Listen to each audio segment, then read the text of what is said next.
স্টুডিওটা খাইলেন কে? চামচ ছিল না, চামচ দিয়েছেন, চামচটা খাওয়া শুরু করছে। স্টুডিও করতে নাইলো। এটা কিসের চামচ? চোখে কি ঢাড়া পড়ছে? দেখেন না দেখা আছে আরে রূপসী স্টুডিও। রূপ থাকলে ধরে দিব, না থাকলে গড়ে দিব। হেন আপনি কি করেন? আপনি জেনে খুশি হবেন আমি এই জায়গায় ফটোগ্রাফার, ক্যামেরাম্যান। মানে আপনি ছবি তোলেন, ফটোগ্রাফার, স্টাইলিশ ছবি তোলেন? সব সব আচ্ছা, আপনি কি কোনোদিন নায়ক নায়িকার ওই গ্ল্যামার ছবি টবি তুলছেন? দেখেন না মালটারে কি বানাই দিছি। তো আপনার কেন মনে হলো যে আমি আপনার স্টুডিওতে যাবো? আপনি তো যাইবেন, চেহারার মধ্যে একটা নায়িকা ফিল আছে, খালি ক্যামেরা দিয়ে একবার বন্দি হবে।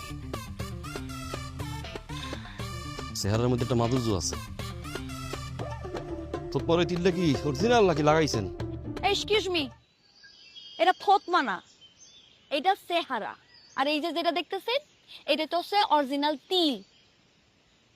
মাই গড, ঠিক আছে তো না। রঙের চেয়ে রং বেশি। শুনেন, এখানে তো আপনার স্টুডিও ঠিকানা মিকানা সব দেওয়া আছে, তাই না? আপনি কি নতুন এই এলাকায়? হ্যাঁ, মামি বাড়িতে আইছি, থাকবো এখানে। আইয়েন, সাজগোজ দিয়ে আইয়েন। কে এখন কি দেখে মনে হতেছে সাজগো ছাড়া আছি?